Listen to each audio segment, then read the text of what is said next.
Queridos, hoje nós estamos entrando em mais um capítulo nesse estudo do livro de Apocalipse, a qual nós temos ministrado todas as quartas-feiras. Semana passada nós estudamos todo o capítulo 15 e hoje nós estaremos estudando o capítulo 16. Então, a cada quarta-feira Deus tem nos dado a graça de aprender um pouco mais desse livro e hoje, como eu já disse, não será diferente. Então eu convido você a abrir a sua Bíblia, Apocalipse, capítulo de número 16.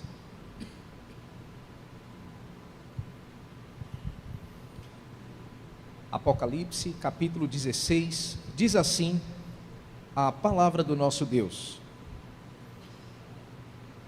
Ouvi, vinda do santuário, uma grande voz, dizendo aos 7 anjos: Ide e derramai pela terra as 7 taças da cólera de Deus. Saiu, pois, o primeiro anjo e derramou a sua taça pela terra. E os homens, portadores da marca da besta e adoradores da sua imagem, sobrevieram úlceras malignas e perniciosas. Derramou o segundo a sua taça no mar, e este se tornou em sangue como de morto, e morreu todo ser vivente que havia no mar. Derramou o terceiro a sua taça nos rios e nas fontes das águas, e se tornaram em sangue. Então ouvi o anjo das águas dizendo: Tu és justo, tu que és e que eras o santo, pois julgastes essas coisas. Porquanto derramaram sangue de santos e de profetas, também sangue lhes tem dado a beber. São dignos disso. Ouvi do altar que se dizia: Certamente o Senhor Deus Todo-Poderoso, verdadeiros e justos são os teus juízos. O quarto anjo derramou a sua taça sobre o sol, e foi-lhe dado queimar os homens com fogo. Com efeito, os homens se queimaram com intenso calor e blasfemaram o nome de Deus, que tem autoridade sobre esses flagelos, e nem se arrependeram para lhe darem glória. Derramou o quinto a sua taça sobre o trono da besta, cujo reino se tornou em trevas, e os homens remordiam a língua por causa da dor que sentiam, e blasfemaram o Deus do céu, por causa das angústias e das úlceras que sofriam, e não se arrependeram de suas obras.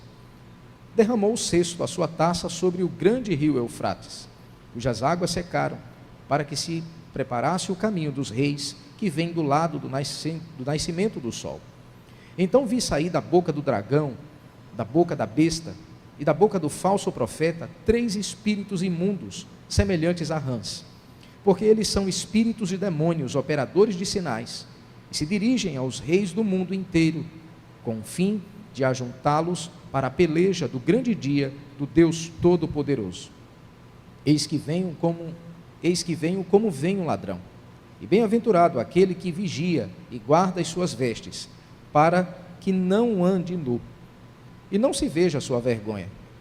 Então os ajuntaram no lugar que em hebraico se chama Armagedon. Então derramou o 7º anjo a sua taça pelo ar, e saiu grande voz do santuário, do lado do trono, dizendo: Feito está. Sobrevieram relâmpagos, vozes e trovões, e ocorreu grande terremoto, como nunca houve igual desde a gente sobre a terra. Tal foi o terremoto forte e grande. E a grande cidade se dividiu em 3 partes, e caíram as cidades das nações. E lembrou-se Deus da grande Babilônia, para dar-lhe o cálice do vinho do furor da sua ira. Todas as ilhas fugiram, e os montes não foram achados. Também desabou do céu sobre os homens grande saraivada, com pedras que pesavam cerca de 1 talento. E por causa do flagelo da chuva de pedras, os homens blasfemaram de Deus, porquanto o seu flagelo era sobremodo grande. Quero convidar você mais uma vez a orar, a se colocar diante do Senhor e pedir com que o Senhor, através da sua palavra, fale mais uma vez ao nosso coração. Senhor, nosso Deus e Pai, nós estamos aqui reunidos na Tua presença, e como é bom poder estar na Tua presença. O texto que está diante de nós aponta para aquilo que vai acontecer com a humanidade, e nós, como Teu povo, precisamos nos preparar para essa grande realidade que nós acabamos de ler. Não é fácil a interpretação do livro de Apocalipse. E é por essa razão que nós necessitamos da iluminação do Teu Santo Espírito e da direção do mesmo, não apenas para entendê-lo, mas para colocá-lo em prática para o louvor da Tua glória. Sendo assim, nos guia, nos direciona, nos ilumina nesse momento de estudo da Tua palavra, que possamos crescer no conhecimento da mesma, que possamos, ó Deus, em Teu nome, sermos edificados pela Tua palavra. O Senhor conhece as minhas limitações, o Senhor conhece a minha superficialidade, mas eu estou me colocando na Tua presença, assim como meus irmãos e irmãs, para que o Teu Santo Espírito ministre ao nosso coração nessa noite, que possamos sair daqui cheios da Tua palavra. Assim nós oramos e agradecemos a Ti, no nome de Jesus. Amém. Hoje nós estamos entrando nesse tão famoso capítulo, que é o derramamento das 7 taças de Deus, ou algumas versões, ao invés de usar taça, usa a ideia de cálice, que também dá no mesmo, né? O fato é que no capítulo anterior, capítulo de número 15, nós começamos a estudar a Deus pronunciando os flagelos, o juízo que viria sobre o mundo. O capítulo de número 16, agora, é um capítulo que trata da execução desses flagelos. Então, só lembrando, capítulo anterior, capítulo 15, foi a pronúncia daquilo que Deus iria fazer. Capítulo de número 16 é a execução de cada um desses flagelos. É só para que a gente possa ter uma ideia do que a gente estudou semana passada e do que nós estudaremos hoje. E de forma específica, eu coloquei essa breve introdução para que você possa entender um pouco do contexto daquilo que a gente vai ver no capítulo de número 16. As 7 taças da ira de Deus têm uma grande semelhança com as 10 pragas do Egito. Se você prestou atenção no texto, muitos desses flagelos que Deus agora vai executar na raça humana, é muito parecido com as pragas que aconteceram lá no Egito. Por exemplo, os rios, no caso aqui o mar, né, se transformando em sangue, as trevas que acontecem e as úlceras que vêm sobre os homens, e algumas desses flagelos são muito semelhantes àquilo que aconteceu lá no passado, lá no Egito. É como se Deus estivesse mostrando a nós hoje da seguinte forma: eu já fiz isso no passado, e agora eu vou fazer no presente. Agora eu vou derramar o juízo assim como eu derramei sobre o Egito. Da mesma forma que o Egito é símbolo, apesar de ser uma nação, né, naquela época, não muito diferente de hoje, mas naquela época, símbolo do trono de Satanás, símbolo do poder e da influência de Satanás. Da mesma forma acontece com o mundo hoje. O mundo, na verdade, é uma espécie de Egito, onde nós podemos ver as atuações de Satanás acontecendo nele. E da mesma forma que Deus fez no passado, Deus também fará no presente, de forma específica aqui em Apocalipse, futuramente isso estará acontecendo. E aí o texto continua: bem como uma profunda conexão com as 7 trombetas. Enquanto as trombetas eram alertas de Deus ao mundo ímpio, as taças falam da cólera consumada de Deus. Então, só lembrando, as trombetas, nós já estudamos isso nos capítulos anteriores, é o aviso de Deus, é o anúncio de Deus para que o mundo se arrependa. Então, as catástrofes naturais, as guerras, as pestes e tantas coisas que têm acontecido no mundo, são as trombetas de Deus avisando de que Jesus está voltando. Sendo que as taças são diferentes. As taças são uma execução do juízo de Deus no mundo. E aí o texto continua: as trombetas são uma advertência, enquanto as taças falam da consumação da ira de Deus sobre os ímpios. Nas trombetas, a ira de Deus estava misturada com a misericórdia, mas nas taças, vemos a ira de Deus sem mistura. Quem se recusa a ser admoestado pelas trombetas do juízo, Apocalipse capítulo 8 até o 11 nós estudamos, é destruído pelas taças da ira. Capítulo 15, capítulo 16, que é o capítulo que nós estaremos estudando hoje. As taças mostram que a oportunidade de arrependimento está, como aqui está pela metade, de arrependimento está esgotada. Então vamos entender. As trombetas, que nós estudamos lá, capítulo 8 até o capítulo de número 11, é o anúncio de Deus para que os homens se arrependam, para que a humanidade volte-se para Deus, sendo que essa humanidade dá as costas para Deus. nas trombetas há lugar ainda para arrependimento. Nas trombetas, os homens ainda podem voltar para Deus, voltar-se para Ele. Nas taças não. Nas taças já não há lugar para arrependimento. É um juízo consumado de Deus. Deixa eu dar um exemplo aqui. Eu já dei esse exemplo em estudos anteriores. Você que é pai, mãe, responsável, muitas vezes com os nossos filhos nós falamos 1, 2, 3, 10, 20 vezes, não é isso? Mas nós não queremos usar o cinturão, nós não queremos usar o chicote, nós não queremos usar a sandália, o cinto, enfim. Mas sabe aquele momento que o seu filho endureceu o coração e que você já gastou todos os argumentos com ele, com ela, e não ouviu você? O que é que você faz a partir daí? Você sabe que o juízo vem, castigo, né? O juízo vem. E nesse instante é isso que Deus está fazendo. Sendo que Deus está fazendo isso, é bom com que você preste atenção. Deus não está fazendo isso com a sua igreja. Deus não está fazendo isso com os seus filhos, como nós fazemos com os nossos filhos, quando eles não nos ouvem, não é isso? Deus não está fazendo isso com os seus filhos. Deus está fazendo isso com o incrédulo. E a gente vai ver isso durante o texto. Deus está fazendo isso com aqueles que endureceram o coração para a mensagem do Evangelho. Então, só lembrando, capítulo de número 15, capítulo de número 16, que não há mais lugar para arrependimento, é juízo sobre o incrédulo e não sobre a igreja. Só para que a gente possa ter a noção daquilo que a gente vai ver a partir de agora. Ok, então, o pessoal que está aí já pode passar para o próximo slide. O que é que a gente vai ver hoje? Capítulo 16 fala as taças da ira de Deus. Como são 7 taças, eu fiz um resumo do que cada uma dessas taças quer nos mostrar, quer nos dizer. Então a primeira taça, o pessoal já colocou aí, primeiro flagelo, se assim nós podemos dizer, é o ataque aos adoradores da besta, e a gente vai ver o que isso significa. O segundo flagelo, ou a segunda taça, é o aniquilamento da vida marinha. O terceiro, o ataque à sobrevivência humana, que é o ataque aos rios e às fontes de água doce. O quarto, o mundo em trevas. O quinto, o colapso do sistema do mundo. O sexto, a batalha final, que é o Armagedon. Por último, a destruição total no mundo. Então, só lembrando, enquanto nas trombetas essa destruição era parcial, Deus não estava destruindo o mundo, Deus não estava destruindo a humanidade, eram avisos de Deus, por mais sofrimento que a humanidade estivesse passando, e está passando até hoje, são avisos de Deus para que haja arrependimento. Aqui não. Aqui é o aniquilamento total, sem lugar para a misericórdia agora.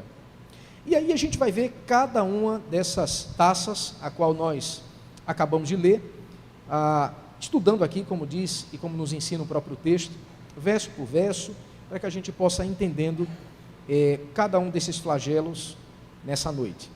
O primeiro deles, como nós acabamos de ver, trata sobre o ataque aos adoradores da besta.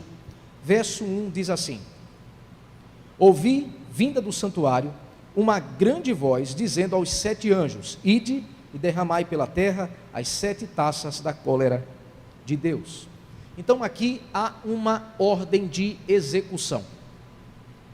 É uma voz que agora sai do trono de Deus, uma grande voz dizendo aos anjos, que a gente já viu no capítulo anterior, 7 anjos, cada um com suas taças, 7 anjos, 7 taças. O número 7 fala de perfeição, a gente já viu isso também. É por isso que o número da besta é 666, é uma tentativa de chegar ao número 7, mas nunca chega, porque perfeito só Deus. E agora, esse número 7 é traduzido para o juízo de Deus. Significa dizer que o juízo de Deus é um juízo perfeito. Não é um juízo 666, é um juízo perfeito, que agora está sendo executado. É uma retribuição que Deus está dando para uma humanidade que voltou as costas para Ele, que se rebelou contra Ele. E agora Deus está dizendo: não há mais lugar para arrependimento. Vão e executem a minha ordem. Vão e executem o meu juízo. E esses anjos, eles saem para derramar a taça da ira de Deus, ou como diz a nossa tradução, da cólera de Deus. Perceba que aqui é a ira. É Deus agora retirando a sua misericórdia. É Deus agora retirando a sua bondade. E é Deus agora mostrando a sua face mais dura, a sua ira. O Senhor Jesus diz que a chuva, o sol, vem sobre bons e maus, não é isso? Se Deus quisesse, Deus poderia dizer: olha, a chuva, o sol e as coisas boas que eu fiz nesse mundo, vai só cair sobre a minha igreja. Ele poderia fazer isso, não é isso? Mas se ele executasse isso agora, um dos atributos dele, que a gente chama de atributos comunicáveis, que é o amor, estaria em falha. Por quê? Porque o amor de Deus dependeria de uma resposta do ser humano. Percebe isso? Não é assim que nós fazemos? Para que a gente muitas vezes ame alguém, essa pessoa precisa fazer algo bom para a gente, ou retribuir de alguma forma para a gente. Não é assim que a gente está acostumado? Se Deus agisse como nós agimos, ele não seria amor, pelo menos na sua plenitude. Ele dependeria de uma resposta das suas criaturas para ser bom, para ser amoroso. Mas Deus não é assim. Ele é bom independente de mim e de você. Ele é bom independente de Hitler. Ele é bom independente de Mussolini. Ele é bom independente do Estado Islâmico. Ele é bom independente do maior assassino ou do maior pecador que a gente possa assim denominar no mundo. Ele ama o pecador. É um atributo de Deus. Ele é amor. Ele não depende da resposta daquele assassino para amar. Ele não depende da resposta, sei lá, de qualquer outro pecado aqui que a gente poderia citar, os pecados mais hediondos que a gente poderia citar, para dizer: eu não amo essa pessoa porque ele faz isso. Não. Então o amor de Deus era um amor limitado. E Deus não é assim. Ele é amor.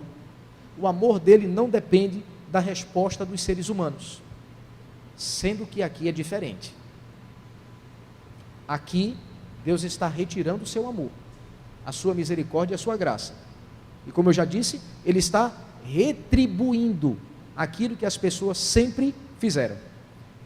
Eles não querem o mal, eles não querem a minha ira, eles não querem o meu juízo, é isso que eles terão. Então é isso que aqui está acontecendo. O cálice da cólera de Deus está sendo derramado.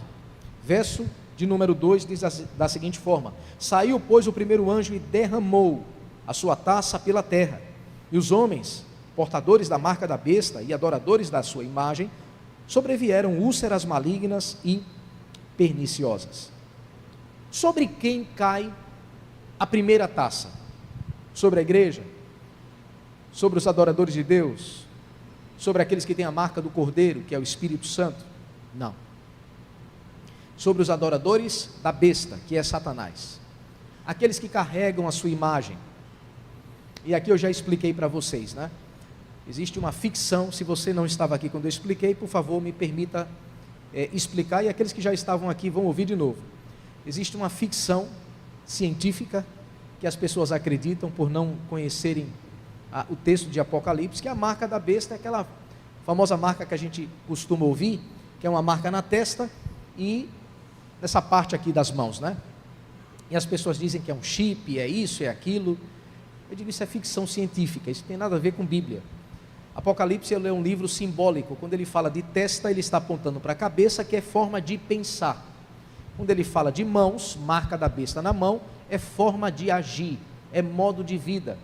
E o que João está querendo dizer quando ele fala da marca da besta é: aqueles que têm a forma de pensar como a besta e a forma de agir como a besta, são filhos dela, são filhos de Satanás.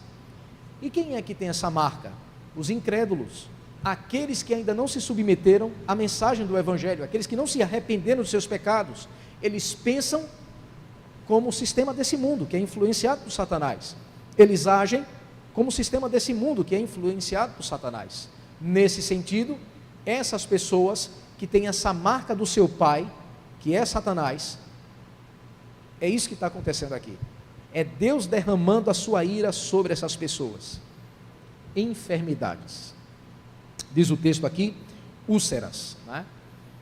E a gente vai ver a humanidade sofrendo a cada dia vários tipos de doença, Como eu já disse nos estudos anteriores, a gente acabou de sair de uma pandemia, há pouco tempo saímos de uma pandemia. E mesmo assim a gente viu a dureza do coração das pessoas. Inúmeras pessoas morrendo, várias pessoas morrendo, a morte batendo a porta todo dia, problemas de depressão as pessoas tiveram. Foi uma luta para trazer a igreja de volta aos nossos cultos, porque foi um bom tempo as pessoas aterrorizadas com tudo aquilo que estava acontecendo. E não se engane, essa não vai ser a primeira, virão outras pela frente. Eu queria muito que não viesse, mas infelizmente o livro de Apocalipse fala sobre isso. E aí a gente vai começar a perceber essas pessoas que têm a marca da besta, que têm um coração contrário a Deus, sofrendo essas enfermidades que Deus está enviando contra essas pessoas. A dor e o sofrimento através de doença. Isso não é sobre a igreja, isso é sobre os incrédulos. E perceba, é um dia de juízo que aqui está acontecendo. E logo após essa primeira taça, vem uma segunda. E a segunda taça, ela fala do aniquilamento da vida marinha. Verso de número 3. Derramou o segundo anjo, a sua taça no mar, e este se tornou em sangue, como de morto, e morreu todo ser vivente que havia no mar. Agora é a vida marinha sendo atacada, é a própria economia sendo atacada. E diz o texto que não foi uma parte da vida marinha que morreu, foi toda a vida marinha que morreu num único dia. E o mar se transformou em sangue.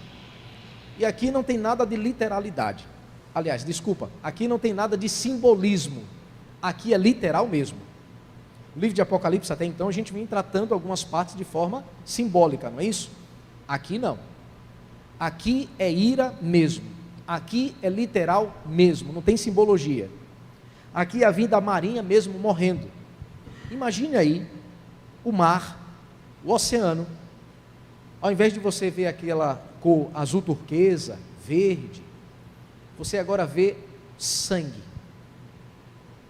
Todas as baleias, todos os peixes, enfim, toda a vida marinha, num único dia, foi aniquilada. E a única coisa que a gente vê agora é aquele sangue subindo. Que cena terrível, né? Se a gente fosse fazer uma simbologia do mar, algumas vezes Apocalipse trata o mar como símbolo das nações, das multidões. A besta que emerge do mar, a besta que emerge da terra, fala de multidões, fala de nações, onde o anticristo está guiando essas nações. Aqui fala de uma aniquilação, onde a humanidade vai sofrer todas as consequências de ter negado a Deus, de ter se rebelado contra Deus. De forma específica, como mostra o próprio texto, é mais um flagelo de Deus, representando o colapso da natureza. Então não é só os homens que são atacados, aqui é a própria natureza sendo aniquilada, é Deus retirando dos homens aquilo que tanto trouxe alegria, aquilo que tanto satisfez a humanidade. Eu disse há pouco tempo, né? A chuva, o sol brilha sobre bons e maus, a natureza beneficia tanto quem é bom quanto quem é mau, não é isso? Sendo que aqui Deus está retirando isso deles. Deus está tirando todas as oportunidades deles terem agora alegria. Ou a própria economia está sendo retirada, uma vez que boa parte da economia também vem do mar. O terceiro flagelo, verso 4 e verso 7, fala do ataque à sobrevivência humana, porque ele diz: derramou o terceiro a sua taça nos rios e nas fontes das águas. Aqui são águas doces, já não são mais águas salgadas como o mar, e se tornaram em sangue. Então ouvi o anjo das águas dizendo: tu és justo, tu que és e que eras o santo, pois julgastes essas coisas. Porquanto derramaram sangue de santos e de profetas, também sangue lhes tens dado a beber. São dignos disso. Ouvi do altar que se dizia: certamente o Senhor Deus Todo-Poderoso, verdadeiros e justos são os teus juízos. Agora não é mais sobre o mar. Agora esse mesmo fenômeno acontece com as águas doces, com as fontes das águas, com os rios, com a fonte da sobrevivência humana. Se você tirar as águas, acabou a humanidade. Água doce, acabou a humanidade. E quando isso acontece, diz a palavra de Deus que o anjo, ele agora louva, ele adora a Deus, pelos atos de justiça de Deus. E o anjo diz que isso é uma retribuição que Deus está dando contra a humanidade. E em que momento algo dessa natureza aparece para nós? É o único texto que eu vou abrir além desse. Por favor, abra Apocalipse capítulo 6, só para que você entenda o porquê esse anjo está dizendo isso agora. Apocalipse capítulo 6, verso 9 e verso 10, é o quinto selo. Foram aqueles selos que nós estudamos nos capítulos anteriores, que vai revelando aquilo que vai acontecer no futuro. E esse quinto selo diz algo interessante. Quinto selo, capítulo 6 de Apocalipse, verso 9 e verso 10, diz assim: quando ele abriu o quinto selo, viu, debaixo do altar, as almas daqueles que tinham sido mortos por causa da palavra de Deus e por causa do testemunho que sustentavam. Ou seja, aqui são os mártires, aqueles que morreram por conta do Evangelho, aqueles que foram assassinados, mortos por conta do Evangelho, desde Abel até o último dos santos dessa terra que foi morto pelo Evangelho. E o que foi que eles disseram para Deus? O que foi que essas almas que estavam diante do trono de Deus disseram a ele? Verso 10: clamaram em grande voz dizendo: até quando, ó soberano Senhor, santo e verdadeiro, não julgas, nem vingas o nosso sangue dos que habitam sobre a terra? Verso 11: então a cada um deles foi dada uma vestidura branca, e lhes disseram que se repousassem ainda por pouco tempo, até que também se completasse o número dos seus conservos e seus irmãos, que iam ser mortos, como igualmente eles foram. Agora, por favor, volte Apocalipse, capítulo de número 15, 16, melhor dizendo, né? É por conta disso que o verso 6 do capítulo 16, o anjo está dizendo: porquanto derramaram sangue de santos e de profetas, também sangue lhes tens dado a beber, são dignos disso. Tem nada a ver com o nosso estudo, mas é bom que você saiba disso. Há algumas pessoas que pensam que depois que a gente morre, a gente fica dormindo, não tem estado de consciência. Você fica lá, esperando o dia que Jesus vai voltar, aí sua consciência vai voltar, não é? Não é bem assim. A gente acabou de ler que esses corpos, essas pessoas que foram mortas, os corpos desceram à sepultura, mas as almas, a consciência, estava diante de Deus dizendo: até quando o Senhor não vai vingar o nosso sangue? Ou seja, eles se lembraram, eles sabiam como eles tinham sido mortos, e eles clamam por justiça diante de Deus. Senhor, nós morremos por conta da tua palavra, nós morremos por conta do testemunho do Evangelho. Então eles se lembravam daquilo que havia acontecido aqui na terra, eles clamavam diante de Deus. E o que foi que Deus disse a ele? Olha, ainda não é o tempo, vocês já são vencedores, tragam vestiduras brancas para eles, coloquem sobre eles, vocês já são vencedores, mas ainda não está no tempo. Ainda há pessoas que irão morrer por conta do meu Evangelho, como vocês morreram também. Ainda há um tempo para se cumprir, o meu juízo ainda não vai se cumprir agora. Percebe que Deus está desde lá dos selos, usando de misericórdia com os assassinos do seu povo, contra aqueles que perseguem a sua igreja. Deus está usando de misericórdia, porque Deus diz às testemunhas, às almas que estão lá: ainda não é o tempo, ainda não é a hora, ainda existe outros que serão mortos como vocês foram. Deus está usando de misericórdia, inclusive com os assassinos, inclusive com aqueles que agora Ele está agora exercendo juízo, com aqueles que se voltam contra Ele, que blasfemam do nome dEle. Até então Ele está exercendo misericórdia. Agora não, agora é juízo, agora é espada, agora não tem mais lugar para arrependimento.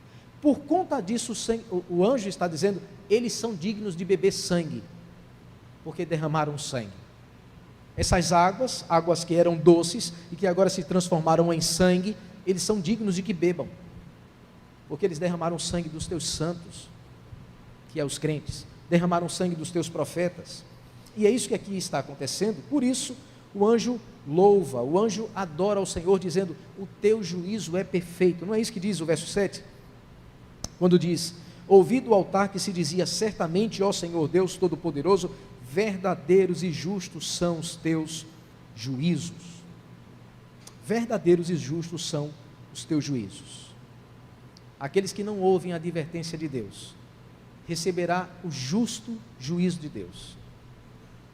Eu ouvi um teólogo uma vez dizer uma coisa, e eu disse, eu nunca tinha ouvido isso. Eu disse: poxa, não é isso mesmo? O céu, para o ímpio, é o inferno. O céu, para o ímpio, para o incrédulo, para aquele que sempre endureceu o coração para Deus, é um inferno.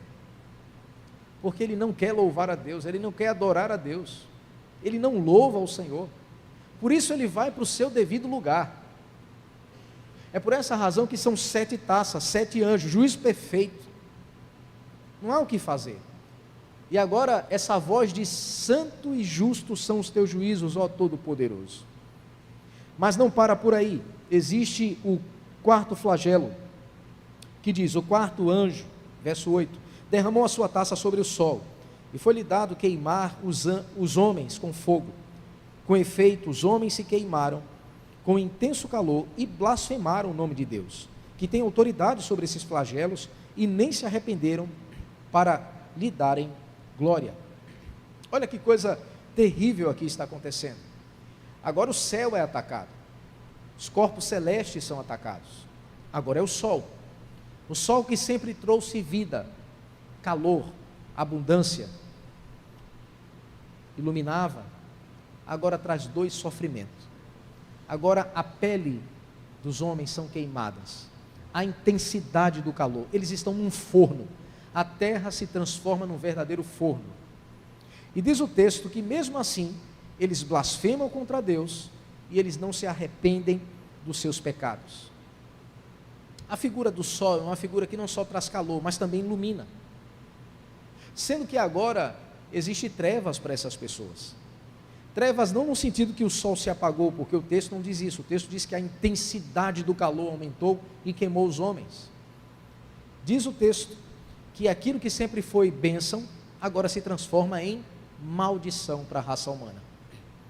Eles agora começam a blasfemar contra Deus, a se voltar contra o Senhor. É um mundo, se a gente pode aqui fazer um simbolismo com aquilo que aqui está acontecendo com a figura do sol, aqui é uma ação de Deus, assim como aconteceu também lá no Egito. Da mesma forma que lá aconteceu, aqui Deus está exercendo o seu juízo, e diz o texto: eles não renderam glória a Deus. Mesmo diante do sofrimento profundo, mesmo diante dessa catástrofe natural, no mar, nos rios e agora no sol, ainda assim, eles sabem que isso vem de Deus, então eles blasfemam contra Deus. Eles não rendem glória. E diz o texto: eles não se arrependem dos seus pecados. Perceba a dureza do coração da humanidade. Eles não se arrependem dos seus pecados. Voltando à pandemia que nós tivemos há pouco tempo, não foi algo no Brasil, não foi uma epidemia localizada numa determinada região, lá na África, ou nos países asiáticos, ou aqui no Brasil, enfim. Foi uma pandemia, foi no mundo inteiro que isso aconteceu. A gente não via as pessoas buscando a Deus, a gente não via temor de Deus no coração das pessoas. As pessoas tinham temor da doença, mas não temor de Deus no coração. Não houve um arrependimento em massa da humanidade, voltando-se para Deus. A gente não viu isso acontecer, muito pelo contrário. É a mesma figura que aqui está acontecendo. Eles não dão glória e eles também não se arrependem dos seus pecados. Aí Deus aperta mais. O 5º selo, o 5º flagelo, melhor dizendo, a 5ª taça, é o colapso do sistema do mundo. Verso 10: derramou o 5º a sua taça sobre o trono da besta, cujo reino se tornou em trevas, e os homens remordiam a língua por causa da dor que sentiam, e blasfemaram o Deus do céu, por causa das angústias e das úlceras que sofriam, e não se arrependeram de suas obras. Olha que coisa interessante, a gente olha agora o quinto anjo derramando a quinta taça sobre o trono da besta. E alguém pode dizer assim, mas o que é que subiu? Onde é que fica o trono de Satanás, afinal de contas, que agora está sendo derramada essa ira de Deus? Uma das igrejas do Apocalipse, a Pérgamo, ela foi considerada uma cidade onde tinha o trono de Satanás. E por que João dá esse simbolismo para Pérgamo? É aí onde habita o trono de Satanás. É porque naquela cidade existia, digamos assim, uma adoração ao imperador César. A Roma, por perseguir os cristãos, por ser instrumento de Satanás para matar a igreja, para perseguir a igreja, para trucidar a igreja, é visto por João e pelos apóstolos, mas de forma específica por João, como um símbolo de Satanás. César, o imperador, era um símbolo, assim como o faraó, de Satanás, que juntamente com suas hostes persegue a igreja. E nessa cidade, Pérgamo, existia uma adoração ao imperador. Entre todas as cidades do Apocalipse, em todas as igrejas onde essas cidades estavam, Pérgamo era uma que existia uma adoração exacerbada à figura do imperador. Por essa razão que João diz, olha, aí é o trono de Satanás. É aí onde Roma está simbolizada. E ali Deus fala algumas coisas àquela igreja. Agora, de forma específica, Deus não está falando à igreja de Pérgamo. Aqui é a ideia não de uma localidade específica. A ideia agora dessa quinta taça é de que Deus está derramando a sua ira não sobre uma cidade, sobre Pérgamo, mas na humanidade inteira, aonde Satanás está atuando. É no mundo que Deus está derramando essa taça, de uma forma agora simbólica. Simbólica, por que eu estou dizendo isso? Porque o texto diz, o trono da besta, cujo reino se tornou em trevas, e os homens remordiam a língua por causa da dor que sentiam, e por isso blasfemavam contra o Deus do céu, e não se arrependeram das suas obras. É um mundo completamente em trevas, cegos para a vontade de Deus. Deus está pegando o sistema desse mundo, que sempre foi contrário a Deus, aonde Satanás habita, aonde o trono de Satanás está, aonde ele ainda é o príncipe desse mundo. Deus está derramando da sua ira sobre o sistema desse mundo, e os homens estão cegos. É uma cegueira não literal, mas espiritual, porque ele agora anda em trevas. Eles não entendem a vontade de Deus, eles não discernem a vontade de Deus, e a ira de Deus está sendo derramada sobre um povo de coração duro, sobre um povo que não tem discernimento da vontade de Deus. É muito parecido com uma das pragas que aconteceu lá no Egito, quando Deus faz com que densas trevas durem durante, se não me engano, 3 dias no Egito, onde eles não conseguiam ver absolutamente nada. Espiritualmente falando, essa ira que está sendo derramada é uma ira onde os homens não conseguem entender a vontade de Deus. E perceba, é o próprio Deus fazendo isso. Romanos, no capítulo 1, verso 18 ao verso 24, diz que Deus entregou os homens ao desejo do seu próprio coração. É mais ou menos da seguinte forma: não é isso que você quer, não é para viver distante de mim, não é vivendo de coração duro, eu falo, você não dá a mínima, então eu vou entregar a você o desejo do seu próprio coração. Você vai ficar cego, espiritualmente falando, você vai ficar cego. Não é assim que você quer, então é assim que vai ser. Essa ira, essa quinta taça, é Deus dizendo, eu vou deixar vocês cegos, haverá trevas para vocês. É nesse trono de Satanás, que é o mundo, onde ele ainda é o príncipe, eu estou derramando minha ira sobre vocês. Não há mais lugar para arrependimento, o coração de vocês está duro, e eu quero que continue assim mesmo, densas trevas sobre vocês. Eles preferem, olha que coisa dura, eles preferem morder a língua do que dar glória a Deus.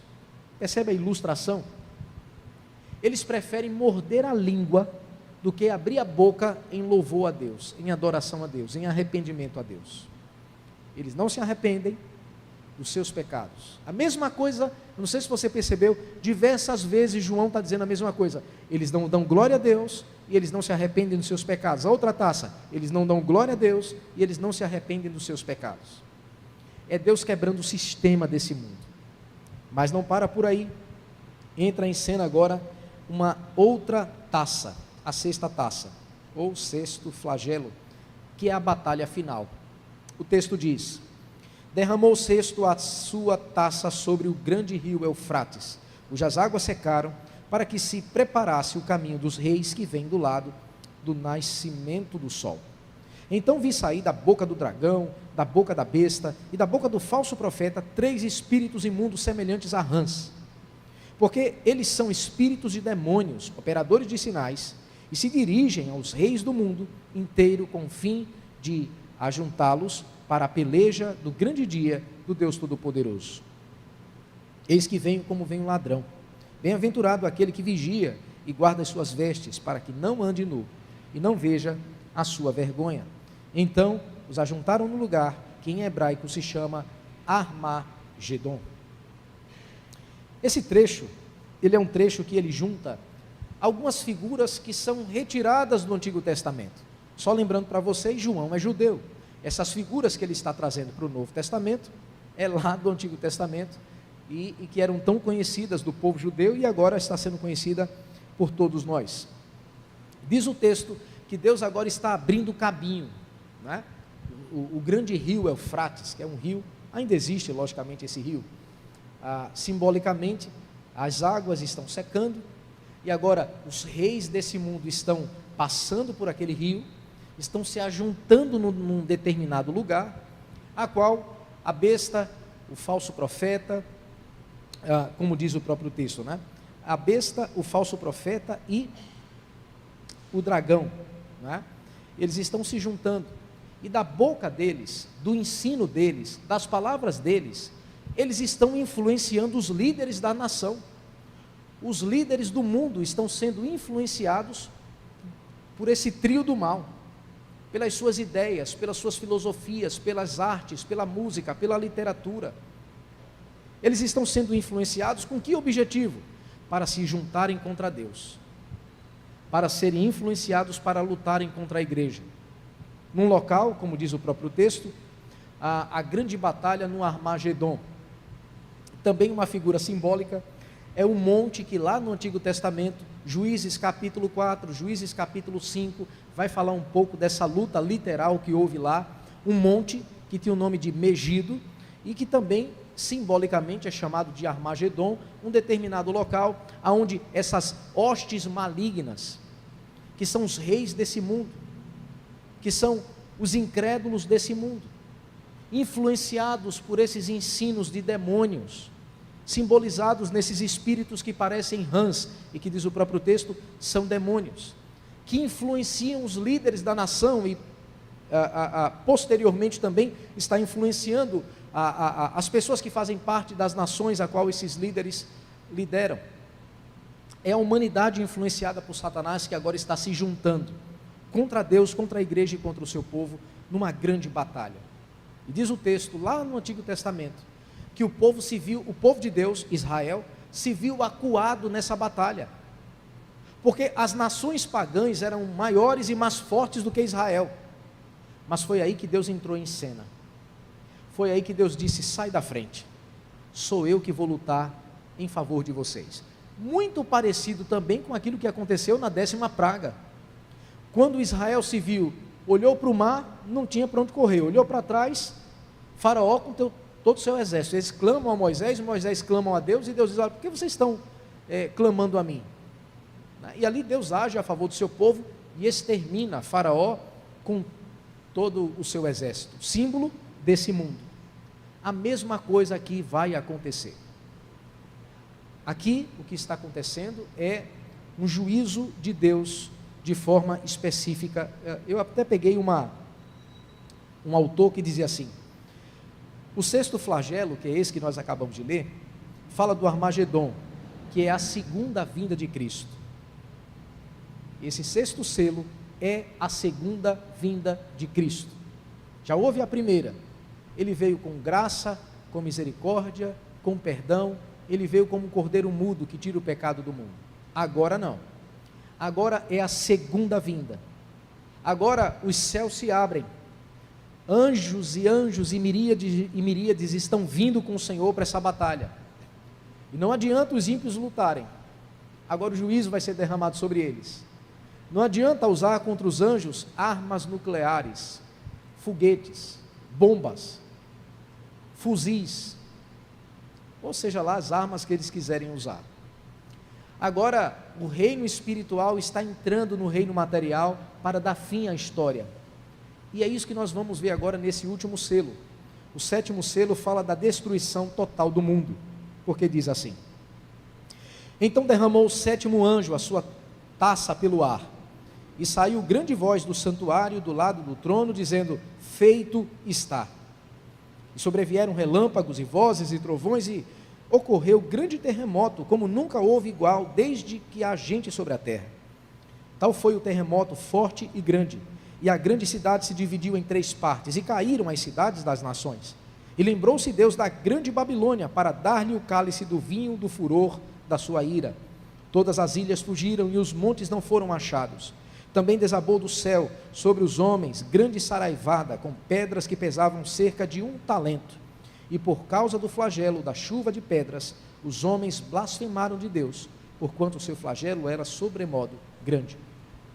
Até aqui, e por último até aqui. O que está acontecendo agora é uma destruição total, porque o início desse texto diz: feito está. Agora, aquela mesma voz que ordena com que os anjos derramem os flagelos da ira de Deus, agora diz: acabou, é o fim, feito está.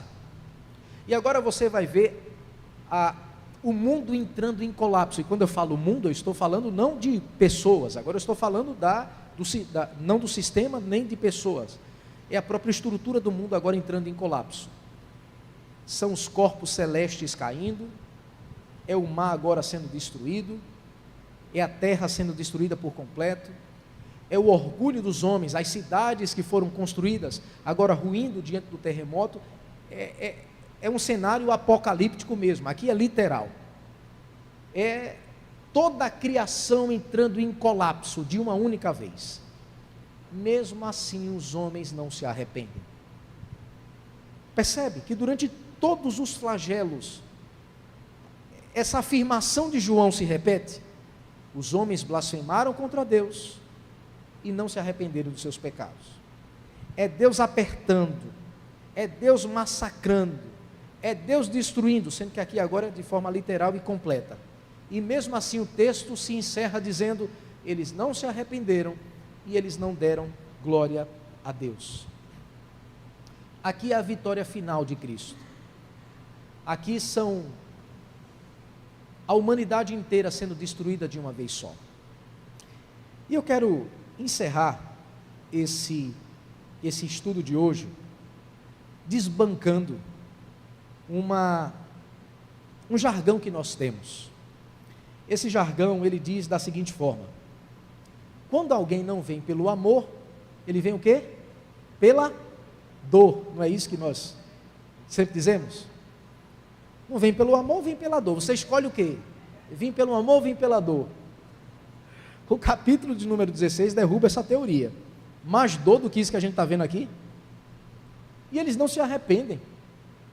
É João o capítulo inteiro dizendo: eles não deram glória, nem se arrependeram dos seus pecados. Pelo contrário, eles blasfemam contra Deus. Porque se fosse só aquela coisa de não dar glória a Deus e não se arrepender dos seus pecados, já é ruim, não é? Mas menos mal do que João está dizendo. Eles blasfemam contra Deus. Eles não só não se arrependem, não só não dão glória a Deus, mas eles blasfemam contra Deus.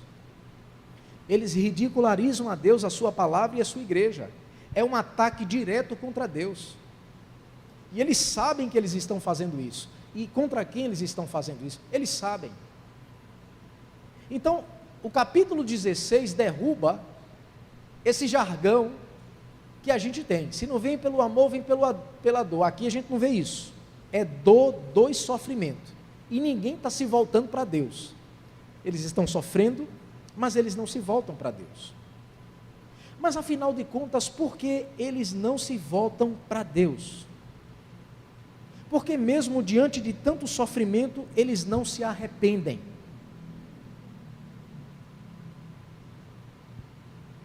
É porque o arrependimento é dom de Deus, meus irmãos. Isso derruba essa teoria frajuta, que muitas igrejas ainda defendem, de que o homem pode escolher a Deus, de que o homem tem livre arbítrio. Digo não, ele tem livre agência, é diferente. Livre agência é, com que cor eu vou vir hoje para a igreja, da camisa? Eu vou de carro ou vou de ônibus? Eu moro em tal canto ou moro em outro? Eu faço esse curso ou aquele? Eu vou namorar com Maria ou eu vou namorar com Joaquina? Isso é livre agência, você tem isso. Livre arbítrio você perdeu e eu perdi desde a queda de Adão. O homem agora só pode escolher o mal, o seu coração é voltado para o mal. Tanto é que o profeta Jeremias, ele usa uma ilustração da seguinte forma: poderia o leopardo mudar a cor das suas manchas? Poderia o negro mudar a cor da sua pele? Ele pega essa ilustração, que é algo natural, que é algo inerente daqueles que têm a pele escura, ou do animal que tem as manchas lá, o leopardo. Eles já nascem assim, não é isso? Aí Deus diz: poderia vocês, acostumados a fazer o mal, a viver no pecado, a se arrepender por si só e fazer o bem? Por que Deus está usando essas duas ilustrações? É para dizer, é natural de vocês já nascer assim. O coração de vocês já nasce afastado de mim. É por isso que eu expulsei vocês do Éden, para que vocês entendessem que o coração de vocês está afastado de mim desde a infância. Vocês já nascem sob a minha ira. Não é inerente à natureza humana o arrependimento que leva à salvação. Por isso que a salvação e o arrependimento é um dom de Deus. Sinta-se um privilegiado se você está aqui nessa noite, sabe por quê? E se você já é crente? Porque você não se arrependeu por si só, Deus te concedeu a graça, o dom do arrependimento. Você sabe, Efésios capítulo 2, vocês estavam mortos em delitos e pecados, preso ao príncipe desse mundo, preso às paixões da carne, preso ao sistema desse mundo, mas Deus, sendo rico em misericórdia, e aí o texto continua dizendo, pela graça sois salvos, e isso, a graça, a salvação, não vem de vós, é dom de Deus, e essa salvação não é de obras, para que você não bata no peito orgulhoso e comece a dizer, olha, eu me arrependi dos meus pecados, eu aceitei Jesus. Isso que é verdade, você aceitou, sabe por quê? Porque Deus, nos bastidores da tua vida, mudou o teu coração. Por isso que naquele dia, se você aceitou Jesus dessa forma que eu vou dizer agora, levantou a sua mão na igreja e disse, hoje eu aceito Jesus, e veio até a frente, se ajoelhou e tudo mais. A minha conversão foi no meio da rua, e não foi dessa forma, foi de outra forma, né? E cada um se arrependeu dos seus pecados de uma forma diferente. Mas sabe por que você se arrependeu? Não foi porque Deus foi apertando, até você gritar e dizer, agora eu quero Jesus. Não foi assim. Deus pode até ter usado sofrimento, mas o sofrimento foi algo secundário, porque para Deus converter o teu coração, Ele pode até ter usado sofrimento, mas Ele converteu o teu coração por conta da graça, de uma ação divina, por conta da eleição e da predestinação. Ele predestinou você, salvou você para que você estivesse aqui. Ou você acha que esse povo que estava blasfemando aqui contra Deus e não se arrependeu, que Deus não podia converter essas pessoas? Por exemplo, Deus poderia ou não ter convertido o coração de Faraó? Deus poderia ou não ter quebrado o coração de Faraó? Poderia, a gente sabe disso, mas por que Ele não fez? Ele diz lá em Romanos, eu endureci o coração de Faraó para mostrar nele o meu poder. Ele faz a mesma coisa com os ímpios, meu irmão e minha irmã. A mesma coisa Ele faz. Diz lá o profeta Jonas, né? Depois de sair do ventre do peixe, ele diz, a salvação pertence ao Senhor. É Ele que converte o coração do ímpio. Não é o sofrimento que converte. Não é as úlceras que Deus mandou. Não é o calor do sol queimando, não é os terremotos, não é o mar se transformando em sangue, assim como os rios. Converte o coração de ninguém. Não é a pandemia, converte o coração de ninguém, isso aí não. No máximo vai colocar um medo. mas não converte. Quem converte o meu e o seu coração é Deus. Por isso saia daqui hoje dando glória a Deus, porque Deus te concedeu o dom do arrependimento. Sabe por que você entende as coisas que você entende? As coisas espirituais que vêm de Deus? Porque Deus converteu o teu coração. É por isso que você ama a palavra de Deus. É por isso que você ama vir à igreja, orar, contribuir com a obra de Deus, servir a Deus. Queridos, isso é fruto da graça de Deus que trouxe arrependimento ao teu coração. Ele fez isso com você, mas não fez isso com muita gente que faz parte da tua família, que faz parte dos teus familiares. Mas pastor, por que Deus não faz isso com todo mundo? Meu irmão, quando eu chegar no céu, eu pergunto. Mas o que a Bíblia me diz é que os homens e as mulheres estão mortos espiritualmente nos seus delitos e pecados, assim como um defunto está lá no cemitério de Santo Amaro, ou qualquer outro cemitério, que você vai talvez tomar a atitude insana, tola, de chegar diante de um caixão, ou chegar diante de um sepulcro e dizer: olha, João 3,16 diz que Deus amou o mundo de tal maneira que você se arrependa. O morto não vai responder. Deus diz, espiritualmente falando, a humanidade está assim, como esse morto dentro de um sepulcro. Não adianta, a não ser que eu faça com ele o que eu fiz com Lázaro, o ressuscite. Espiritualmente falando, é quando Deus regenera o nosso coração. É aí que a gente diz: agora eu quero Jesus, porque a nossa mente foi iluminada, o nosso coração foi regenerado. É aí que nós damos esse passo tão importante, dizendo: hoje eu quero aceitar a Jesus, e se arrepende mesmo do pecado. Aquele desejo de deixar aquela vida que você tinha para trás, não é fruto seu nem meu, é uma ação do Espírito de Deus que veio habitar dentro de nós, e agora faz com que a gente cause embrulho, quando a gente lembra das coisas que a gente fez lá atrás, aquilo que trouxe alegria, satisfação, a gente passa agora a ter nojo daquilo, a gente passa a ter desprezo daquilo, e a gente agora passa a amar a Deus. A Bíblia chama isso de santificação. É você saindo das trevas e você agora se aproximando da luz. Isso é santificação. Não aconteceu com nenhuma dessas pessoas que Deus está derramando a sua ira. E por que não aconteceu? Porque Deus não lhe concedeu o dom do arrependimento, que aconteceu comigo e com você. Por essa razão, e aqui eu encerro, ainda que 2024, eu estava conversando com uma pessoa, e aqui eu quero encerrar porque a hora já se faz. Essa pessoa estava bem triste, estava dizendo a mim: olha, esse ano de 2024 foi uma tragédia para mim, aconteceu isso, aconteceu isso, aconteceu isso. E eu, sabendo da história daquela pessoa, do que aconteceu esse ano, e essa pessoa era uma pessoa frequentadora de igreja desde criança, frequentava os cultos, servia no ministério, e tinha um nome no hall de membros, mas não era convertida, e tinha um nome no hall de membros da igreja, mas diante de um sofrimento profundo, Deus lhe concedeu o dom do arrependimento, e essa pessoa conheceu a Deus, não pelo sofrimento, foi apenas um instrumento que Deus usou, porque Deus converteu o coração dessa pessoa, e essa pessoa chegou para mim e disse: hoje eu conheço a Deus. E depois veio com esse discurso dizendo que 2024 foi uma tragédia. Eu disse: olha, Deus te concedeu em 2024 o maior presente que um homem e uma mulher poderia ter recebido, que foi o dom do arrependimento. Você estava caminhando a passos largos para o inferno, mesmo dentro da igreja, cantando as músicas, os hinos e servindo, mas você não era convertida ainda, e Deus te concedeu o dom do arrependimento. Esse é o maior presente que Deus pode dar a um ser humano.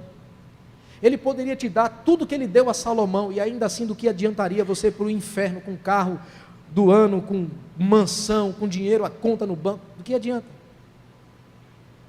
Ele te concedeu o dom do arrependimento no ano de 2024, Ele te concedeu o dom de você morar na mansão celestial, Ele pôs dentro de você o seu espírito, e você diz que 2024 foi uma tragédia para você. Foi o melhor ano da tua vida, foi 2024, porque foi em 2024 que Ele abriu os teus olhos e que Ele converteu o teu coração. E como você diz que 2024 foi uma tragédia? Olhando para Apocalipse capítulo de número 16, Essa ideia de que se não vem pelo amor, vem pela dor, cai por terra, porque os ímpios não se arrependem, a não ser que Deus lhe conceda, como concedeu a mim e a você, o dom do arrependimento. Por isso, louve, exalte e glorifique a Deus, porque esses flagelos, essas 7 taças, não serão derramadas sobre a mim e sobre a sua vida. Serão derramadas sobre aqueles que não têm esse dom que Deus concedeu a mim e a você. Por isso serão condenados eternamente. Mas a igreja estará dando glória, exaltando o nome do Senhor, para a glória e honra do seu próprio nome. Amém? Vamos ficar de pé para a gente orar. Hoje a gente passou um pouco do nosso horário, mas foi necessário para que a gente pudesse explicar cada ponto desse texto que nós estudamos hoje. Nosso Deus e nosso Pai, te agradecemos pelo estudo da Tua Palavra, esse estudo que é tão rico, esse estudo que é tão abençoador. Obrigado, Pai, porque Apocalipse não traz mais medo a nós, traz júbilo, traz esperança. Nós sabemos como tudo vai acabar, nós sabemos que a nossa vida estará com o Senhor, nós sabemos que tudo acabará bem para o Teu povo, para a Tua igreja. Muito obrigado, Senhor. Obrigado, porque nessa noite o Senhor abriu os nossos olhos. Essa noite o Senhor trouxe paz e alegria ao nosso coração. Essa noite o Senhor mostrou a nós que o Senhor, para o ímpio, virá como um ladrão, a qual ele não espera, mas nós esperamos sim a Tua vinda. Nós sabemos que o Senhor irá voltar, que o Senhor irá retornar. Para a humanidade incrédula, o Senhor virá como um juiz, sem misericórdia. A Tua lei vai pesar, não há mais lugar para arrependimento, mas para nós, haverá um justo advogado, que já julgou a nossa causa, que já defendeu a nossa causa. Obrigado, porque nós estaremos diante da Tua presença, Pai, eternamente pelos séculos dos séculos, gozando da Tua presença e vivendo diante dela. Continua abençoando a Tua igreja, o Teu povo, derramando das Tuas bênçãos, dos Teus milagres, da Tua proteção e provisão. Concede-nos, ó Pai, um coração quebrantado, concede-nos um coração que Te ame, para que o Teu nome continue sendo glorificado. Muito obrigado por tudo, pois assim nós louvamos e adoramos a Ti no nome de Jesus. Amém.